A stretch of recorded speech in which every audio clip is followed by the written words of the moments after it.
Welcome back to r/Landlords from Hell, where we read stories about the worst landlords imaginable, and maybe after hearing these stories you feel a little better about your own landlord. If you are new to the channel, please don't forget to subscribe to join our awesome community, and without any further ado, let's dive right into the stories. And the first one is titled Ex-Landlord Thinks We Should Pay for Her Extensions on Old House. So my ex-landlord is our entitled person in this story. She sued my mom over renovations she had to make on our old house after we moved out due to damages. We admit we did not leave the house spotless or perfect at all, but she only took my mom to court and not the other person on the lease, my EB aunt. EB aunt left her damn cats in the house before we moved out and they destroyed it. We took them when we moved and rehomed them, we did not abandon them like she did. So anyway, today was our day in court with the entitled landlord. She waltzes in the courtroom with her Ash Wednesday cross smeared across her head.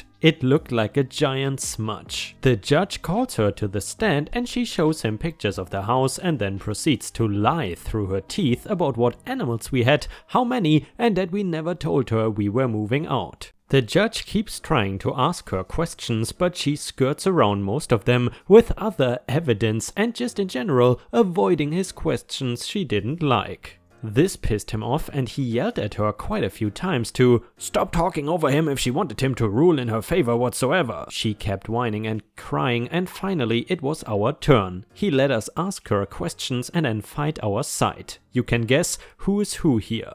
Mom, you say I never told you I was moving, but I told you 2 weeks ahead of time my mom was sick and I needed to move. Don't lie and say you didn't know. EB, you never told me. Mom, really? I have the text right here. Shows to the judge. The judge, so you knew for roughly a month she was leaving but didn't go to the house for a month? Why did you wait? EB stutters. Well, they didn't say when they were leaving and I don't live up there. I came when the neighbor called me about the house being abandoned. The judge, that's no excuse. Now why did you also tell her in this text you only wanted 5k for damages and now you are asking for 25k? EB, that's how much I thought it would cost to fix everything. It cost me 25k in the end because that is how much damage there was. You saw the pictures. There's still bugs in the house. I had to redo the bathrooms and add a kitchen to the downstairs apartment. I had to fix every door and window, paint. Judge, do you have receipts? EB, no, but Mom, if it is really that bad, why is the house already rented out to someone else? And why should I pay for things you added after I moved out that we didn't have when we lived there? I had to pay for a new furnace, electrical work, septic and appliances that it was your job as a landlord to replace. Plus I still had to pay you extra every month and if I didn't, you kept threatening to throw us out. You threatened to throw us out every chance you got over your lawn not being completely bare or the grass not being short enough. You had neighbors spying on us and reporting back to you like we were goddamn criminals. You threw out my only electric wheelchair before I even had a chance to come get it. That thing alone cost 20k from my insurance. Judge, is that true? Did they replace all of those things? And did you really get rid of her wheelchair? EB, yes, but Mom, and also, whenever we told you something needed fixing, you would send your handyman instead of a real professional, and that idiot you sent broke the furnace worse than it already was. Spilled over a gallon of oil all over the basement, cut wires he wasn't supposed to, and left it dripping there causing carbon monoxide. You could have killed my daughter and her husband had he not noticed it when he did. Me, not to mention he used the dirty laundry from my hamper to clean up the spilled oil. He ruined all of my winter clothes, so I had no winter clothes and had to go to the Salvo and buy clothes there. Because I was broke from having to help pay for all of the crap you should have been paying for as the landlord. EB, he did not. He knew what he was doing. He's my handyman. Judge, he's not a licensed professional though, is he? If he is not, then he should have never been sent in place of someone who knows what to do in a situation like that. EB starts to yell and cry. They destroyed my house and it cost me thousands to fix. She has to pay for the damages she left. Judge, I agree, but she's not paying you for things she never had and you added after they moved out. That is your doing, so it's at your cost. Also, you should not only be suing her as she was not the only one on the lease. So I'm ruling for the 5k, not the extra 20. How you go about paying, it is between you two. EB storms out, fuming. The judge then turns to my mom. "You cannot get blood from a stone. Also, I would suggest getting in touch with the bar association in town about suing your sister for half, if not the whole 5K, considering it was her cats that did all the damage." My mom thanks him, I thank him, and I grab my mom's wheelchair and roll her out to the car where EB is parked next to my husband's truck. She's about to say something when she saw us coming out, but jumped back in her car when my husband got out and gave her the look of, "Say one word, I dare you." And guys, if you have any interesting stories about crazy landlords, please feel free to share them either in the comments or on r/ripe stories on Reddit, which is our own personal subreddit.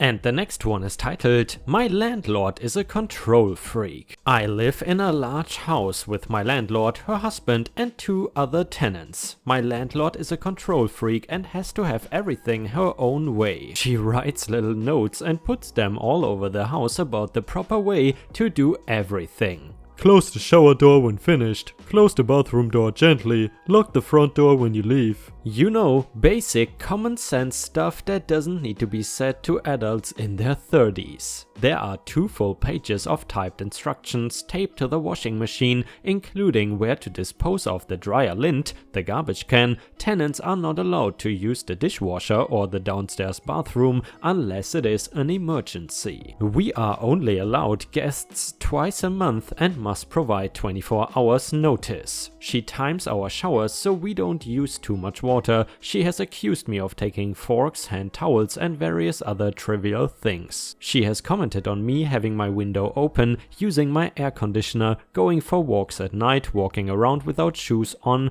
I could go on. But the thing that annoys me the most is that she controls the toilet paper supply. It actually says in the lease that she will supply toilet paper and paper towels for the household. At first I thought that was a nice perk. I was wrong. It is just one more way for her to be controlling. The tenant's bathroom has a toilet paper holder that holds 3 rolls in addition to the standard wall-mounted holder. She flat out refuses to give us more than 1 roll, and she waits until the last one is nearly or completely gone to replace it. Many times I have gone to use the bathroom in the middle of the night to find the toilet paper gone. I have taken to stockpiling emergency wads of toilet paper in my room for these occasions.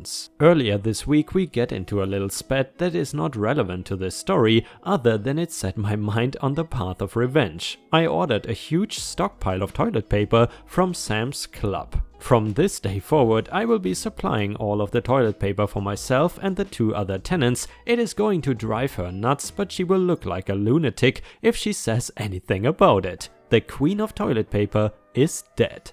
And guys, if you enjoy the stories about crazy landlords, please feel free to post some star emojis in the comments and maybe even like the video if you want to support the channel. Thank you so much in advance for all your amazing support. And the next one is an update to the landlord control freak story. Phase number 1 went exactly as expected. I bought 32 jumbo ultra soft quilted double ply rolls of toilet paper. My ultra rolls were too big to fit in the multi-roll toilet paper holder, so I've just been stacking them on the toilet tank. I moved the toilet paper holder into the corner so no one else would try to use it. The next morning I got a text demanding to know if I had taken the toilet paper holder. That was the only acknowledgement I got for the giant stack of toilet paper I bought for the house, that maybe I had also stolen the toilet paper holder, like it was some kind of ruse. I now control the toilet paper. She is so mad. Phase number 2, teach the dog a new trick. The landlord has an absolute sweetie of a pit bull that often lays just outside my bedroom, staring at the front door. He thinks he is tough until a cat wanders by and startles him. Nonetheless, he is excellent protection against anyone who comes to the door. I started playing with him and tossing him treats on my way by a while ago, and I discovered that he knows a few tricks. He knows sit, down and shake. I've been practicing with him and a 2-pound bag of beef jerky the last couple of weeks. Now I am going to teach him a new trick that he won't do for anyone else. roll over. Once I am confident that he will do our routine without fail, I will accidentally let my landlord see me practicing with him. Seeing her guard dog so seamlessly obeying me is going to drive her nuts. Buzzkill edit, thank you detectives, whatever would the internet do without you? I am already planning to move out, I am saving money for it now. My landlord was a Scientologist for decades, she escaped but she is now trying to run the house like a cult because she doesn't know how else to act. I have a great deal of compassion for what she has been through. If I was truly angry with her, I would be doing something far more malicious than buying toilet paper for my roommates and teaching her dog a trick. I'm pulling harmless, petty little pranks as a way to annoy her a bit and restore my own dignity for all the dumb rules I've had to follow. I'm telling you people about it to make you laugh. And by the way guys, I'm curious, have you ever been a member of Scientology? Let us know in the comments. I'm just kidding. But seriously, I am very glad that I don't have to deal with such insane landlords. And the last one is the title story, and it is titled Landlord is jealous of my income, raises my rent by $700, I screw him years later for $20,000. In the late 90s, my wife and I were just married, just getting started, and we decided to dink. Double income, no kids it, for a few years to save up for a down payment on a house. The .com bubble was still rising and I was a newly minted software developer. I had an entry-level job for a while and then got recruited to a new city and a new job that paid 3 times what I was making before. It was an offer too good to pass up. I ran the numbers and it was a no-brainer. By living frugally and saving my entire salary, living off just her income, we would easily have enough in a year to put 20% down payment on a new house. We rented an apartment in the new city that was listed for $950 per month. The landlord was a real estate agent who owned a 2-bedroom condo as an investment property. Let's call him Hank Wazowski. Hank was a thin, grey, no-nonsense guy. He was pleasant enough but perfunctory, dry and had no sense of humor. He made a point of explaining that under no circumstances was he responsible for maintaining the garbage disposal and that it was not included in the rental agreement and he would not be responsible for fixing it were it to break. Okay. He seemed slightly amused by us, a clueless young newlywed couple, but I could tell he wanted to rent to us because we were very obviously a safe choice as renters. We filled out the rental agreement and the credit check, and this is where my troubles began. Hank looked hard at the credit application where I listed my job title, software developer, and my income, $75K. For a 23-year-old in his second year out of college in the late 1990s, this is a small fortune. Throw in my wife's salary and we were over 6 figures in income, renting an apartment far beneath our means. Like I said, dink is the way to go when starting out. I cannot believe how much money you guys make. Hank must have said half a dozen times, muttering under his breath. I explained we were saving to buy a house and that we were only going to stay in the apartment a year. We might stay a few months after the term is over. Would month to month be okay after a year? Hank assured us that would be fine. We saw Hank only once during the year and he again mentioned my salary and how he couldn't believe that that is what software developers were making. It was awkward and I gave a vague reply. Anyway, a year later we had found a house to buy, signed all the papers and were making plans to move. The new house was not going to be ready until 2 months after our rental lease was up, so I called Hank to ask if we could, as discussed, simply extend the lease by 2 months before moving out. Hank assured me on the phone it would be no problem and he would send over an extension for us to sign. The extension arrived in the mail and it included a month-to-month clause and a $500 increase in the rent. I flipped out and called him. Hank, why are you increasing the rent over 50%? That is too much. That is more than my new mortgage is going to be. He was super condescending to me. Rocky Moose, it's what the apartment goes for now. I would be losing money by renting it for less. I tried to reason with him, but it was very clear he knew we could afford the $700, had no choice in the matter, and he was going to screw us over as best as he could. He got angry with me for arguing my point, and I will never forget his parting words. You don't have to like it, Rocky Moose. You just have to pay it. My wife and I tried to figure out a way to move out early by putting our furniture in storage storage for a couple months and crashing with friends, but it just wasn't going to work out. I swallowed my pride and wrote out the check for $1,450 for the extra month. A month later I wrote a similar check and then we moved out. I made sure the apartment was spotless before moving, but still, Hank withheld $300 from our security deposit for bullcrap things that were just a way for him to squeeze a few more dollars from the kids who made too much money. $100 for cleaning? Sure, but $300 was obscene. In my mind he had screwed me over for $1,200 and there was nothing I could do about it. What made it even more infuriating is that I saw the ad Hank put in the paper after we moved out, and he listed the apartment for rent at only $150 more than we had been paying originally, not the grossly inflated $700 increase. And it didn't rent. A month later I saw the same ad and he had lowered the price to $75 more